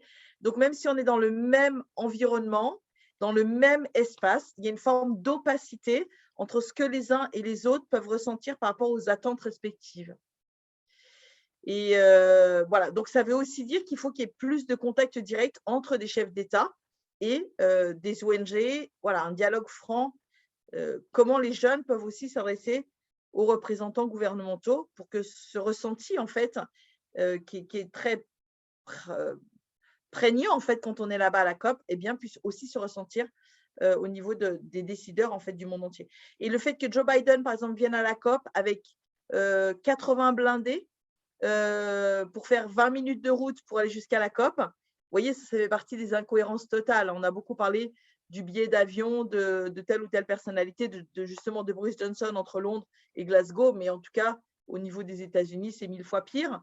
Et on se dit, ben voilà, est-ce que vraiment il y a une vraie politique environnementale ou est-ce que finalement, c'est plutôt, on fait mine d'avoir des engagements, mais finalement, peut-être qu'elle ne sera pas aussi forte qu'on l'aurait espéré quand il y a eu les élections aux États-Unis. Ça génère parfois des questionnements assez forts. Merci Pascal pour ce complément. Il y a plusieurs questions qui sont apparues dans le chat, donc je vais les prendre petit à petit. Alors, il y a Cécile qui demande, est-ce qu'après les workshops et les sessions auxquelles vous avez assisté, est-ce que vous recevez les comptes rendus et les conclusions? Très bonne question. En tout cas, ce que je peux dire, c'est que pour notre constituency, on a un groupe. Il y avait un groupe WhatsApp avec, je ne sais plus, 100 personnes dedans. Je ne sais pas si Amélie, vous y étiez ou Pascal. J'ai essayé en tout cas de relayer un maximum et de vous dire intégrer ces groupes-là. Et tous les jours, il y avait de l'information. On pouvait poster nos photos, etc. dans ce groupe et eux-mêmes relayer les informations sur leurs propres réseaux sociaux en nous taguant, etc. Donc ça, c'est une chose, c'était, je dirais, sur le moment, l'instantané. Et sinon, tous les jours, il y a un journal qui sort, donc effectivement, avec les key points de la COP et les constituencies aussi réalisent des rapports journaliers, en fait. qui sont justement relayés dans ces groupes et dans ces réseaux-là. On avait, par exemple, pour le statement final, la constituency WGC, donc Women and Climate, c'est Gender Constituency, Gender and Climate Constituency. Ils ont effectivement fait un statement et on pouvait tous y rajouter du contenu, ce que j'ai fait en tant que WomenVi. Et effectivement, ça a été publié à la fin. Voilà. Je ne sais pas s'il y avait d'autres médias, si les Amélie ou Pascal, vous voulez aussi… Après un des workshops, celui qui était en lien avec le rôle exact des focal points du genre dans les délégations, c'était un workshop sur 2 jours et du coup, on avait, il me semble, après reçu le lien, différentes discussions qu'on avait eues. Alors ça, c'est un peu dans un autre cadre. Parce que typiquement, notre groupe WhatsApp, il y avait beaucoup de choses. C'était très difficile à suivre et de se concentrer sur le principal. Personnellement, alors malgré c'est pas une question d'âge, je crois, mais personnellement, c'est un peu des choses avec lesquelles j'ai de la peine. Donc, j'ai aussi bien aimé pouvoir aller retrouver les informations. Il y avait, je crois que sur le site de la Constituency, on retrouve pas mal de choses encore en après. Enfin, tu me corriges, Yvette, si je me trompe. Mais j'abonde dans le sens de Amélie. Alors, en fait, Yvette, c'est une excellente coordinatrice. Donc, voilà, elle envoie les informations et tout. Donc, voilà, franchement, Yvette, tu assumes parfaitement ton rôle. Voilà, mais franchement, c'est très appréciable, voilà, également pour les questions administratives. Par contre, c'est vrai que du coup, enfin, moi, c'est aussi mon ressenti. Quand on n'est pas constamment sur l'ordinateur, enfin, sur les réseaux sociaux et autres, après, on est submergé, en fait. Donc, à mon avis, quand on y est tout le temps, et là, on répond du tac au tac, et ça fait partie des habitudes. Mais je vois, par exemple, sur le groupe, un des groupes où on était déjà, pour le même réseau, il y avait 3 groupes, et sur un des réseaux, en une semaine, il y avait 956 messages, en fait. Donc, après, on est noyé, en fait, si on ne suit pas tout de suite. Et en plus, il faut relayer auprès de nos équipes. Donc, en plus, il faut suivre les programmes. C'est déjà assez compliqué. Il y a les informations sur site. Donc, du coup, on n'a presque plus de temps, en fait. On est débordé quand on est à la COP. Donc, voilà, ça fait partie aussi des enjeux de bien jongler avec toutes les informations qu'on peut recevoir, avec les gens qui sont avec nous et les gens qui sont un peu éloignés et à qui on doit aussi voilà, avec qui on doit garder une certaine dynamique aussi. Merci à nouveau pour tous ces éléments de réponse. Il y a une question qui porte plutôt sur les collaborations, donc qui demande est-ce que vous liez des liens en fait après la COP avec des partenaires que vous avez rencontrés sur place. Et je rajouterai à cette question une question du coup qui me vient à l'esprit. Est-ce que vous ramenez peut-être aussi des best practices après ces conférences? Des quoi? Des best practices, tu as dit? Oui.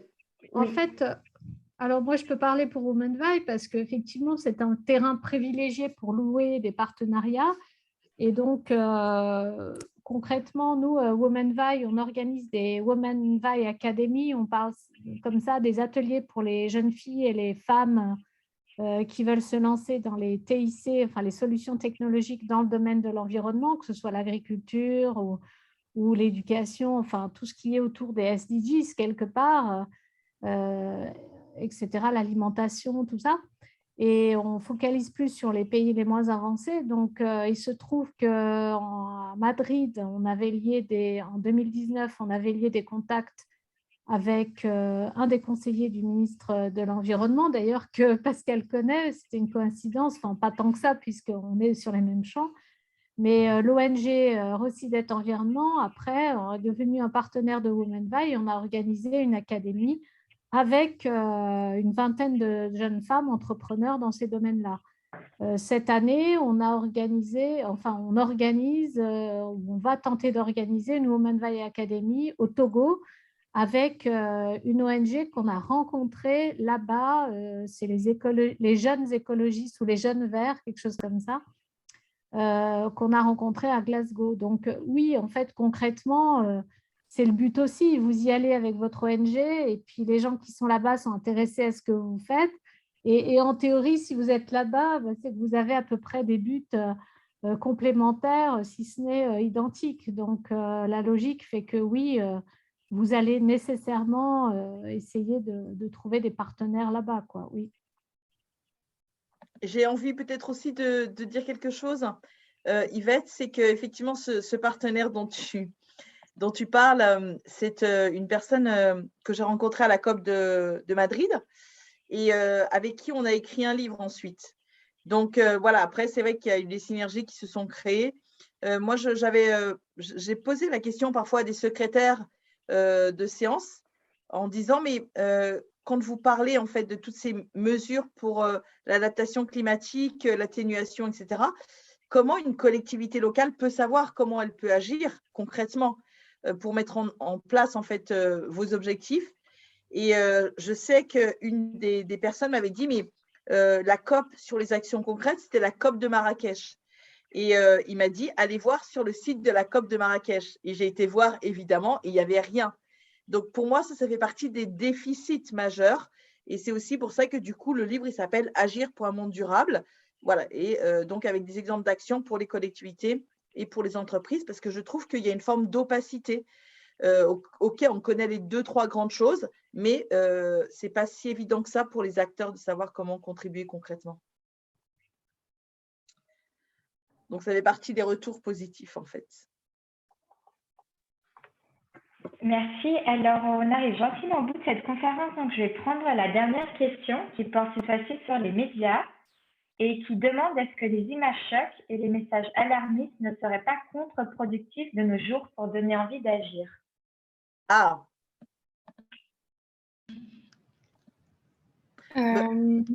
Tu veux commencer, Pascal? Vas-y. Ok. Je dirais que les messages alarmistes et les images chocs, le problème, c'est que je dirais que c'est la réalité, en fait. Donc, c'est un peu ça le problème. C'est que c'est alarmiste, oui, mais c'est parce que c'est la réalité. Et pour réveiller les gens, s'il n'y a pas d'image choc ou de message alarmiste, ça ne marche pas. Donc, je dirais que c'est nécessaire, malheureusement.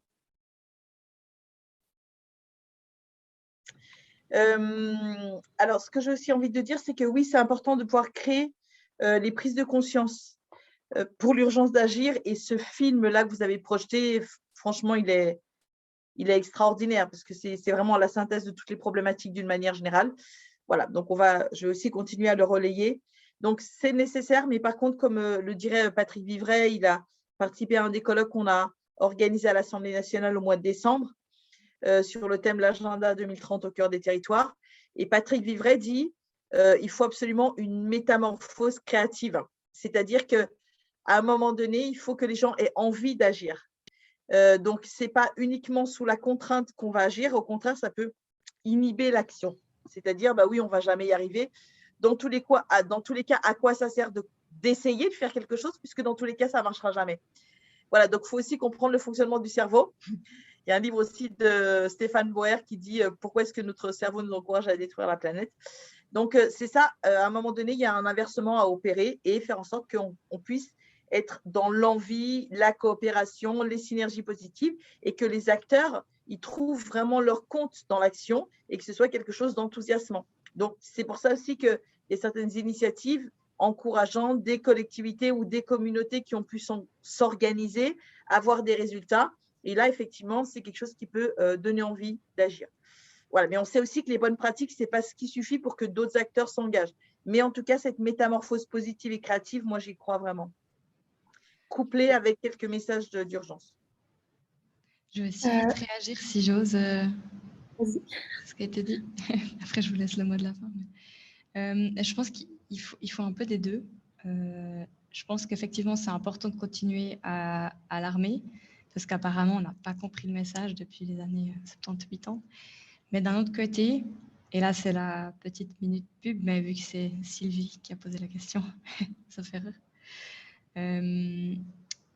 C'est aussi important de sortir de montrer un côté justement qui pousse à agir.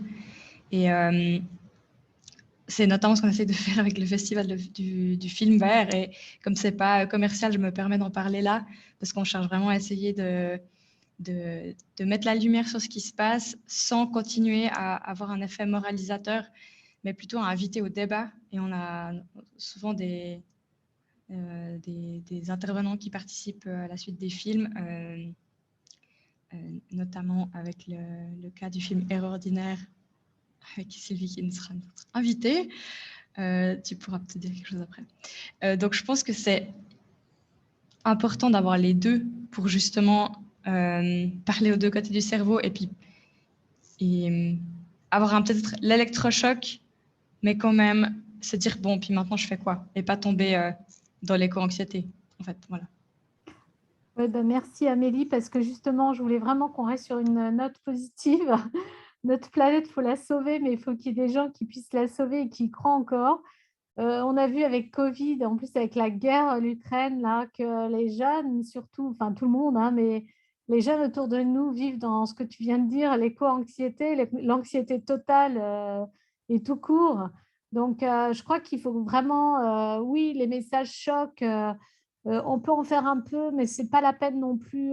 Je veux dire, ne marteler que par ça, ça blesse un peu notre intelligence collective, parce que on est conscient en principe de cela, et si on ne l'est pas, eh ben, il faut vite qu'on s'y attelle, quoi, du point de vue de l'éducation, du point de vue de la culture environnementale. Donc, déjà, ça part de nous, de notre éducation, on est d'accord, du système éducatif, des politiques qui doivent nous enseigner cela, c'est primordial. On a vu toutes les dérives de tous ces messages chocs et négatifs pendant Covid, avec tous les protagonismes du complotisme qui se sont rués là-dedans. Et je pense que justement, là, ça fait appel à l'ignorance humaine, et je crois que ce n'est pas très bon quand même. Donc, un bon mélange des deux peut faire l'affaire, mais tout en gardant quand même l'espoir et donner l'espérance quand même qu'on peut y arriver. Et c'est tout l'objet. Alors bon, je me répète un peu puisque j'ai démarré comme ça en disant que oui, ça s'améliore et qu'on va y arriver. Mais moi, je dirais, il n'y a pas assez de jeunes à la COP, allez-y, proclamez-vous gouverneur, mettez-vous en politique, mesdames, et puis allez-y. Il n'y a pas assez de femmes dans les arènes politiques, allez-y, toquez à la porte de vos partis et puis engagez-vous. Voilà, je crois qu'il faut des jeunes dans la rue, mais il faut aussi des jeunes et des femmes au niveau de la gouvernance. Donc, il est vraiment temps maintenant de s'y atteler. Et je pense que c'est comme ça qu'on y arrivera aussi, avec la diversité, l'empathie qui manque tellement, en fait, dans ces négociations-là. Merci Yvette, merci à toutes vraiment pour tous ces éléments. On arrive gentiment à la fin, mais je vais prendre la toute dernière question de Brigitte qui a pu nous l'envoyer, qui avait son micro qui ne marchait pas. Elle vous demande, est-ce que vous pensez que la COP26 a pu atteindre les objectifs fixés par l'accord de Paris? Est-ce que la COP26 nous a permis d'arriver aux objectifs fixés par la COP de Paris? Oui, je crois que c'est ça la question. Ouais, non, clairement pas. Oui, d'ailleurs, moi, de but en blanc, mais bon, après, mes collègues pourront répondre. On n'avait pas à la COP 21 forcément des buts très précis pour la COP 26, surtout qu'on n'avait pas prévu le Covid, etc. Donc, de même qu'à la COP 27, on n'aura pas pu tout résoudre parce qu'on va dire qu'il y a la guerre en Ukraine, ça se trouve, on ne pourra même pas se réunir cette année. Donc, je crois qu'il faut voir des objectifs à court terme, mais le court terme, c'est entre nos mains, ce n'est pas entre la main des autres. C'est-à-dire que là, on est en mars. Moi, j'aimerais savoir jusqu'à la COP27 combien de fois vous, en tant que société civile, vous allez toquer à la porte de vos gouvernements pour dire je veux être active, je veux m'engager et je veux être un poids pour les négociations. Vous voyez, c'est à chacun, chacune. Alors, quand on est un groupe, c'est mieux quand même de se constituer ainsi et d'y aller, voilà, sans faire de militantisme forcément et que dans les rues, c'est bien aussi. Mais clairement, ce n'est pas la rue qui gouverne, c'est effectivement les gouvernements et puis qui sont infléchis par des conseillers techniques, des conseillers politiques, des conseillers environnementaux, et donc ça, c'est constitué la société civile. Voilà, je m'éloigne un peu du sujet de la question, mais et on peut y répondre autrement, mais la COP 21 a fixé des objectifs à moyen long terme et on n'y est pas encore.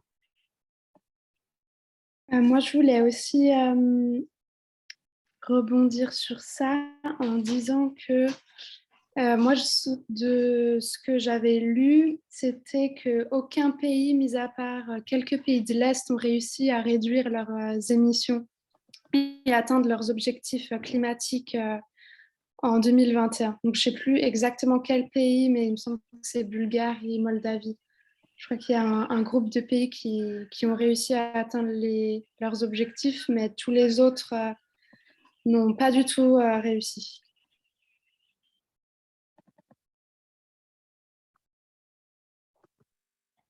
Voilà, je crois qu'on arrive bientôt à terme. Donc, je vois qu'il y a des remerciements pour toutes les présentations et les discussions de la part des participants qui vous remercient. Et je vais passer du coup, moi aussi je remercie du coup, et aussi aux participants pour toutes ces questions et pour avoir participé à ce débat. Et je vais passer la parole à Caroline qui va clôturer du coup cette séance. Je veux juste demander si on peut faire une photo de groupe, si toutes celles qui veulent être sur la photo mettent leur caméra, voilà, avant ou après que Caroline, mais après les gens partent. Donc, si c'est possible, juste de faire une photo. Alors, je ne sais pas qui peut le faire, Caroline ou... Moi, j'ai le chat un peu en grand. Je ne sais pas si quelqu'un a un écran Alors, moi, en meilleur état. On est combien là? On est Bientôt, 14. Je ne sais pas si j'ai tout le monde. Alors, 4 fois. Si, j'ai tout le monde. Donc, moi, je vais bien faire un screenshot. Merci beaucoup. Ça fait plaisir de vous voir, vraiment. Donc, alors, j'en prends une. 1, 2, 3. Regardez bien la caméra et souriez. Voilà, j'en ai une. Je ne sais pas si j'en fais une autre parce qu'au cas où, si jamais il y en a une qui fermait les yeux à ce moment-là. À ce moment-là, voilà. Je vais en faire une autre si vous êtes d'accord. Alors, 1, 2, 3. Voilà, merci. Désolée pour l'interruption, je vous enverrai la photo. Merci bien, ça fera un chouette souvenir. Merci beaucoup, c'était vraiment intéressant. Merci à tous. Merci à vous toutes qui avez suivi cette conférence. Ça nous a fait plaisir, je pense, de partager ce moment avec vous. Et puis, merci surtout aux intervenantes, vraiment pour leur partage d'expérience et de connaissances. C'était vraiment très intéressant. Et encore merci aussi à Anya pour sa grande maîtrise du débat. C'était vraiment très intéressant. Puis si jamais, pour celles qui sont venues un peu en retard, je sais que les gens sont arrivés un peu petit à petit, on va mettre la présentation aussi sur notre site internet. Donc vous pourrez, si jamais, revoir certaines parties que vous n'avez pas vues encore. Je vous ai mis le lien dans le chat, donc c'est www.ffu.pe.ch.